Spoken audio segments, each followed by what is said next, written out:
विद्यापीठामध्ये डॉक्टर प्रभाकर यादव व्याख्यानमालेच्या अंतर्गत सतीश मराठे यांचं महत्वपूर्ण व्याख्यान पार पडणार असून या व्याख्यानाचा सर्व विद्यार्थ्यांनी लाभ घ्यावा असं आवाहन करण्यात आलंय। पुण्यश्लोक अहिल्यादेवी होळकर सोलापूर विद्यापीठ आणि bank of Maharashtra employees union Aurangabad यांच्या संयुक्त विद्यमानं कॉम्रेड प्रभाकर यादव व्याख्यानमाले अंतर्गत शनिवारी 4 जानेवारी रोजी हिराचंद नेमचंद वाचनालयाच्या लोकमान्य टिळक सभागृह येथे सायंकाळी 5:30 वाजता रिझर्व्ह बँकेचे संचालक श्री सतीश मराठे यांचे व्याख्यान आयोजित करण्यात आल्याची माहिती कुलसचिव योगिनी घारे यांनी दिली आहे।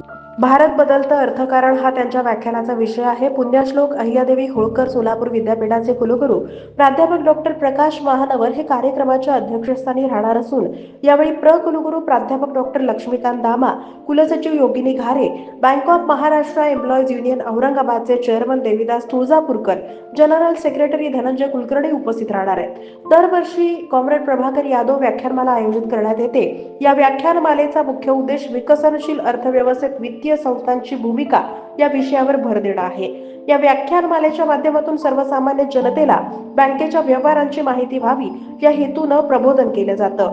या व्याख्यानमालेत डॉक्टर भालचंद्र कांको, योगेंद्र यादव, कुमार केतकर, गिरीश कुबेर यासारख्या अनेक विख्यात विचारवंतांनी आपले प्रबोधनात्मक विचार मांडलेत। या व्याख्यानमालेचा विद्यार्थी, शिक्षकांनी, नागरिकांनी लाभ घ्यावा असं आवाहन संयोजक वाणिज्य आणि व्यवस्थापन संकुलाचे संचालक डॉक्टर राजीव कुमार मेहते, समन्वयक डॉक्टर वनिता सावंत आणि डॉक्टर लक्ष्मी दातार यांनी केलंय।